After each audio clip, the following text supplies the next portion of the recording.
Ladies and gentlemen, please take your seats. You know, in all walks of life, it's important to be able to try different things. And that goes double for cinema. And if you're within the sound of my voice, that must mean you are in the seats with, once more, as always. My name is Dave Voigt, and I'm the host of this podcast, where we sit down with a wide-ranging variety of industry professionals, and we pick their brain about current projects, state of the industry, how they got started, and so very much more, in a light and in a conversational fashion. And if you like how we do things around here, I'm going to assume that you do, because you're here, you're listening right now. You can subscribe to the podcast and give us one of those big old 5-star ratings. You can find us over at Apple, Amazon, Spotify, Google, basically wherever you get your podcasts. And also, we archive every single one of our episodes over at our In the Seats YouTube channel. So if you can give us a like and subscribe there as well, we would really appreciate it. Also, don't hesitate to follow us over on social media. You can find us at Facebook, Twitter, and Instagram at In the Seats or at It's Podcast One for all kinds of updates. But finally, and I say it a lot because it's the most important, please pay us a visit over at In the Seats, intheseats.ca, where we tackle the moving image at large, really. We talk film, we talk television, video on demand, film festivals, streaming. You name it, we like to watch it. And if we like to watch it and write about it and talk about it, we love it when you come by and read about it and listen about it. So please stop on by. On this episode, we're embracing the weird a little bit. We're at the tail end of the Slamdance Film Festival, which is running until this Sunday. But for those who don't know what Slamdance is is a festival that is focused on independent, experimental, no budget to low budget, occasionally weird kind of stuff. But when you really dig into it, there's really some gems in there as well.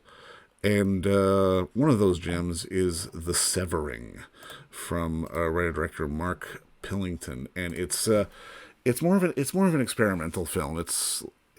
It deals with issues of grief and death and mourning and a lot of those other things, but it does it in a very sort of almost metal, almost sort of goth type way. It's the best way to compare it would be to, if anyone has seen out there Wim Wenders' Pina. It's a very similar idea that with what it's trying to do and the things it plays with, but it is worth watching. And believe it or not, it's from a Hollywood veteran. It's from writer-director Mark Pellington, and we had the unique pleasure of sitting down and talking with him about the movie and why he wanted to do this and why he was in Slamdance and all that other fun stuff, because it's nice to see filmmakers and storytellers out there who are ensconced in the system, but also stepping outside of it to make the kind of art that they want to make. And I think this definitely qualifies. And if you want to check it out at Slamdance, which is online right now over at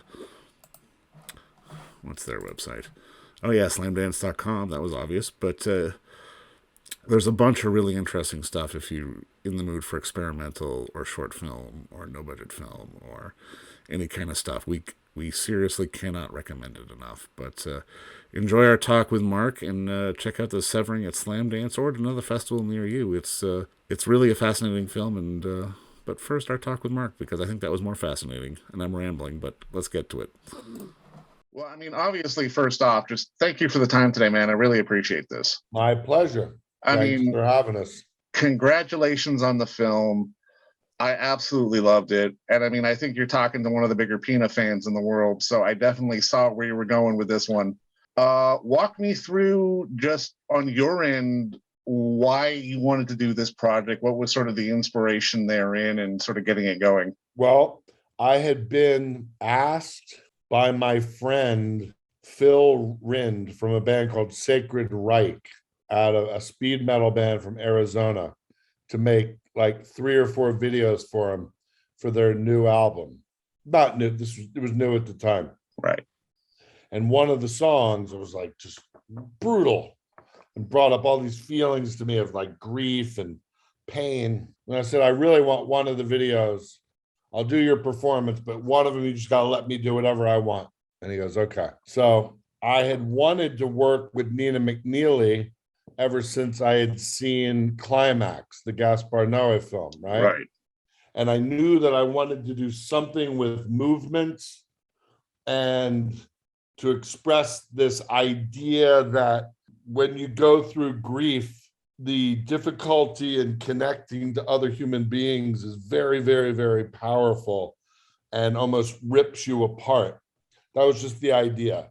And that Phil, the singer, respected and understood. But I said, I don't want to put this in narrative and characters and, that kind of story. So we shot the videos, and in this, I also wanted to work with this Dutch cinematographer named Evelyn Van Rij. And I said, will you come shoot these things for me?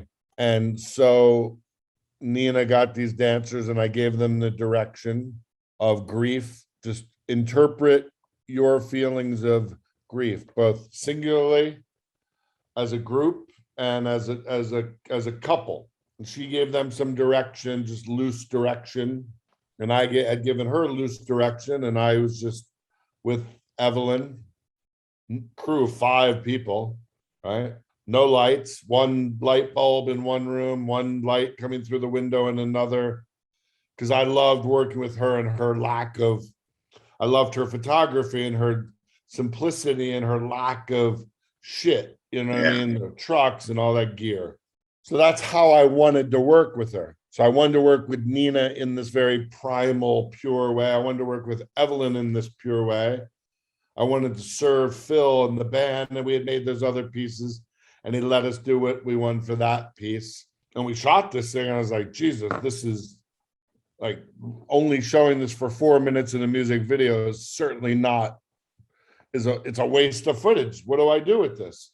So I laid out it all in kind of like in a structure that felt right for me, with Courtney's singular story kind of bookending it. A headless person who has no life comes alive, goes through, tries to join with somebody, the difficulty of union, undercurrents of like marriage and cannibalization of self when you're with somebody else. Like, my wife had died. I was sad, but it was like, had a hard time really like getting out into the world of like, it was difficult for me through grief of years to connect with other people because part of me was still gone, right? For sure. And so I kind of loosely explained that to Nina, but it didn't matter. When you feel that way, Courtney as a dancer was just so like amazing. And so she expressed it, and they all expressed it in their own way, and it just felt good. So when I kind of laid it out, then worked with Sergio, my editor, and we dropped in some text and some of the other, he did some of his stuff to it, which he does. And I said, let this breathe into the length that it should be. And Nina knew John from Big Black Delta, and she knew him, and I had loved some of his tracks, just these big, thick, we use it like 2 or 3 times in the film, this big, thick, throbbing, immersive electronic guitar. I wanted it to be like Dunkirk, very just thick, right? Not sad or melodic or something like that. And gave Sergio a few other tracks from friends of mine and people that I knew. I just, I think I had it on my edit system for a while, and I laid out some stuff and sent it back to him, and kind of came up with like, all right, I had discovered that 30 minutes was kind of like a no man's land in the world of, like, you can't do anything with a 30-minute film. No, yeah. I made another 30-minute film right after this with Peter Bogdanovich and Alfie Allen and a girl named Madeline Pesh from Riverdale. This very weird experimental film called Nightwalkers. You can't get arrested with a 30-minute film, right? Like, nobody wants to buy them. They're not 10 minutes. They're not. So with the Severing, I was like, fuck it. Let's make it a feature. Maybe we can sell it to European TV or something, right? But it's too weird for them. Right? It's not too weird for me, brother. I love it. Only people who embrace, like, so Paul Rackman and Peter at Slamdance were like, yes, people need to see this. This is what Slamdance has always been about: experimenting, storytelling in different ways, visualizing in different ways, taking risks, creating new forms. And so I really have always respected the festival for that reason. And the fact that they gave it a home and a chance for it to be seen, I was like, yes. Now, from your perspective, I mean, what is it about movement and dance that allows for such evocative storytelling? Because I mean, much like with your film, when I saw Vendor's Peanut, like I went in not knowing what to expect. My jaw was on the floor, and I think no one else is going to do this again. But you've done that again, and we really get something that is emotional, intense, but at the same time gorgeous, at the same time bleak. It really sort of wraps up a whole bunch of emotions into this one sort of mesh that works so fantastically on screen. Like, what is it about music and dance that allows for stories without words, I guess is the right way to put it? Well, I think in a world, in a culture of just overwhelming amount of words, and just think about the proliferation of content in the last 5 years, right? Yeah. How many more shows? And they're almost all talking, linear narrative, content driven stuff, right? So despite maybe the visuals of TikTok and social media of dance, it's also talk. It's just like a culture of just people will not shut the fuck up, period. Yeah. And people have to rise up to speak louder. And grief, ironically, is just like people still don't like to talk about death. Real grief, real loss, real pain is kind of pushed aside. If you make a movie about it, and I've made some movies, it can be like, it can get sentimental, or it's just too much because like people don't want to deal with it, right? It's too hard. So the dance, when you think about it, is just so free. And what Nina McNeely and her troupe of people do, like, she plays with the language of, music video dance. She just did a bunch of new videos for The Weekend, right? If you look at her news, she plays within that world, but by bringing it to, like, it's not dance like Nutcracker Suite or ballet, right? So it's much more primitive and much more expressive. And so when I saw Climax and her working, I was like, holy shit, that's like raw. It's just raw expression. Yeah. It's the raw expression you would see in the dancers in Fame and Alan Parker's Fame. Yeah. It's just unleashed. So that's a good word. Unleashed. And pure music is just like from silent films, just like pure cinema, right?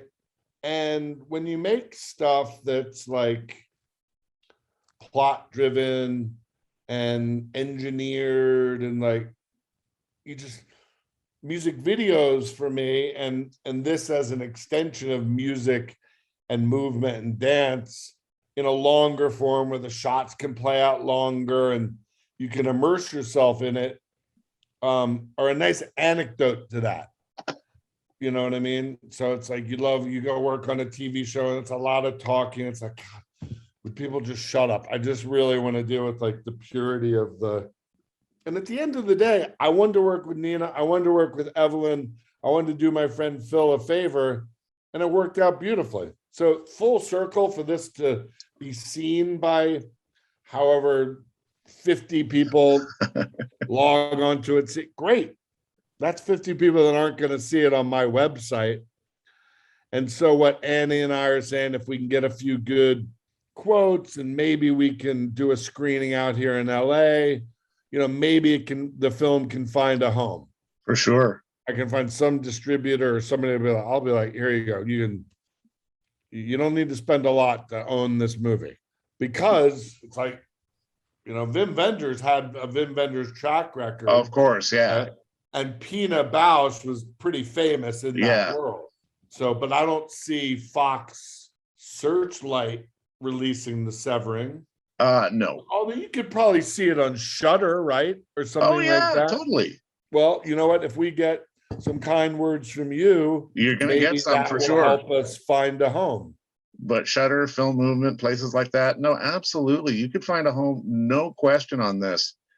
And I mean, I got to ask, because just in talking to you, this feels like it was a very cathartic and sort of enjoyable experience for you. And I mean, obviously, you've done studio features, you've done plenty of TV. Is it stuff like this that sort of refills the tank for you going forward on jobs? Because I mean, obviously, if you brought an idea like this to a Star Trek short, they'd have probably thrown you out of the building. True. Although those Star Trek shorts were actually really fun and very free to do. Because Alex Kurtzman was a big Mothman Prophecies fan, and he's actually an executive producer on the Mothman Prophecies TV version that we're developing now, which is really going to be totally fucking fun and cool. So that comes full circle. You know what? Yes, it's cathartic in that it just was nice to do something that, again, there was no stakes to it. When you make it for something for very little money and under the radar, you're not making it as a job. Right. You got other movies that you're like chasing actors for to get actors attached to become and those are so hard to get made. This was great. Like my last movie, real movie, Nostalgia, my brother and I paid for it. We just fucking made it. Ellen Burstyn, Catherine Key, great cast, but we just said, we're making it. That's very hard to do. It's very hard to say, I want to go make a movie, because it requires some degree of a budget to do it. And you don't want to, risk your life savings too many times. No, for sure.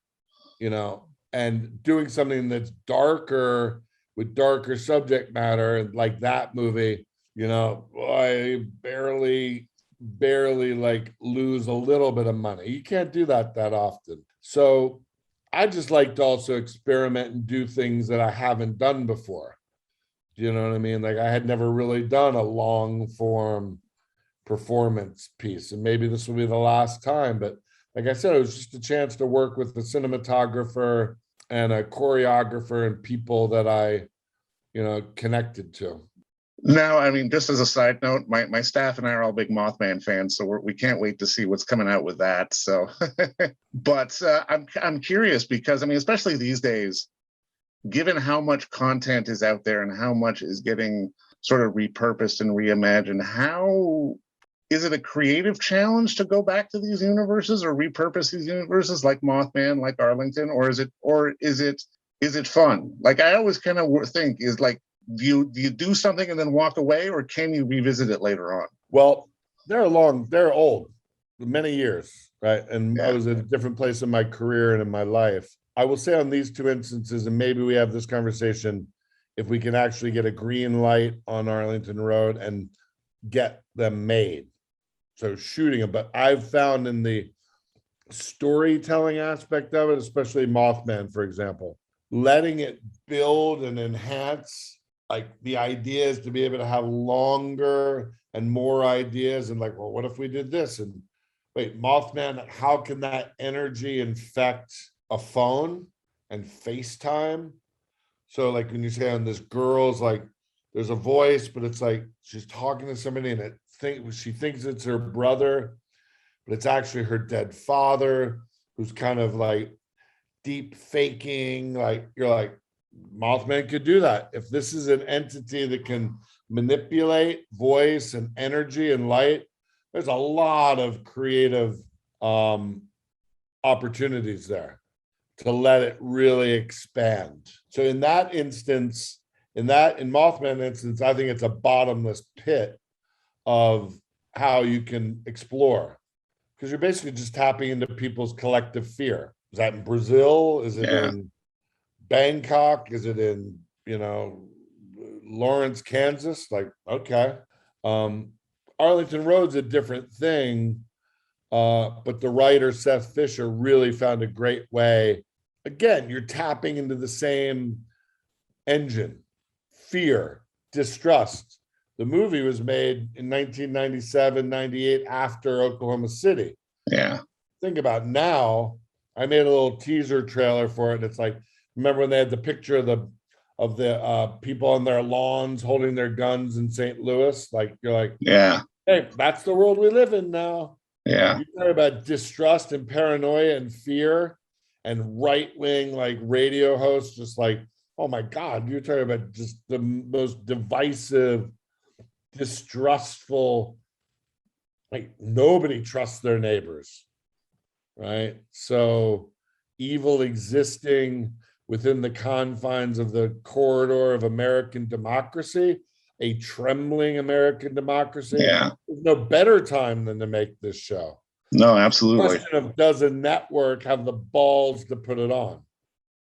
Well, that leads into my next question, because I mean, obviously 20, 25 years ago, when you're developing stories and you're pitching stories, for the most part, you had to sort of put them in this sort of 2-hour framework as a feature. But with the rise of the limited series and the rise of the streamers and the demand of content everywhere, I'm kind of curious, for people like you, how has the job changed? Like, is it more freeing, or is it like, oh my God, I've got to flesh out 8 hours of this because they want 8 episodes as opposed to a 90-minute movie?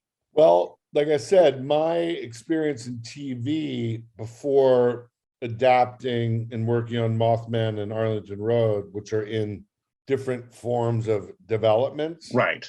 My experiences in TV up to 2018 had been, that's a good script. I'll do the pilot, Blind Spot, Cold Case, right? So I've never really ventured into that world of streaming of, 8 episodes or 12 episodes, but I think it would be fun. It would be fun to make an 8-hour movie. Yeah. Now, do I do all 8 hours, or do I do 4 of them and pick somebody else to do the other 4? Those are just worlds that, again, they're both they're 2 unique tones, those 2 movies, right? Right. And I think the reason that the company that owns them asked me to be involved in producing them is because I think that tone of those films was very much a byproduct of the direction, right? Like the sound of both of them and the look of both of them and the point of view of both of them was kind of like, a little bit offbeat, right? Especially Mothman, right? Now, if somebody else had made Mothman, that would have been but there's a certain thing that it's impossible to kind of, I don't know. There's just a way of doing it. Like I can put Mothman into a music video.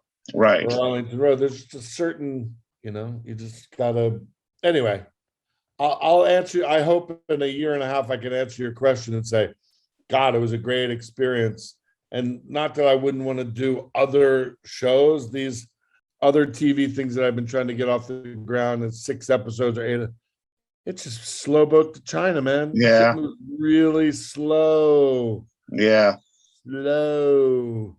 And COVID has slowed it down. And no doubt. Yeah. Now, I mean, and this is a bit of a dumb question, but it's one I always like to ask.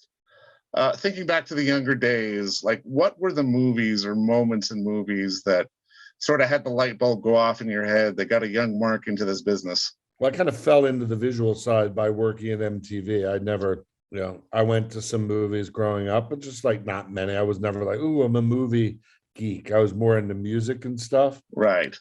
But I remember like Blue Velvet was a huge movie for me. Network was a big movie for me, where I was like, wow, that really fucking shook me up. A movie called Liquid Sky that I saw when I first moved to New York, like 1983. So I would just go see some movies like in 1983 and 84 when I first moved to New York, was like, wow, that's really, but the writings of William Burroughs or art of Jenny Holzer or music of, like, they were all equally influential on me artistically. So then years later, then you discover Coppola and you discover, oh my God, John Cassavetes, and you watch 6 Cassavetes movies, and you're like, got it. Then you discover Kubrick, and then you discover all these other people. There's still so many people I'm discovering. Like Peter Bogdanovich just died, and I had made Yeah. this short film with him. What a great guy, you know. And like I just saw Paper Moon. I love Paper Moon, one of my favorite movies of all time. All the President's Men, love that movie, you know. So stylistically, like I never was like, ooh, I think I just my influences are in there, but I don't think like on Mothman, like, oh, I want it to be like that. Or Rosemary's Baby was a pretty big influence. I watched that movie about 50 times. I love Under the Skin. Oh, great movie. Great choices, man. Love that movie. Like that movie's perfect. But you know what, though, man? I mean, just by hearing your choices, I mean, this really, to me, even brings it back to not just you as an artist, but I mean, even the severing as well, because I mean, you're trying to make a film about grief, which in and of itself is unquantifiable. And just by talking to you now, I can tell as an artist, you are not quantifiable.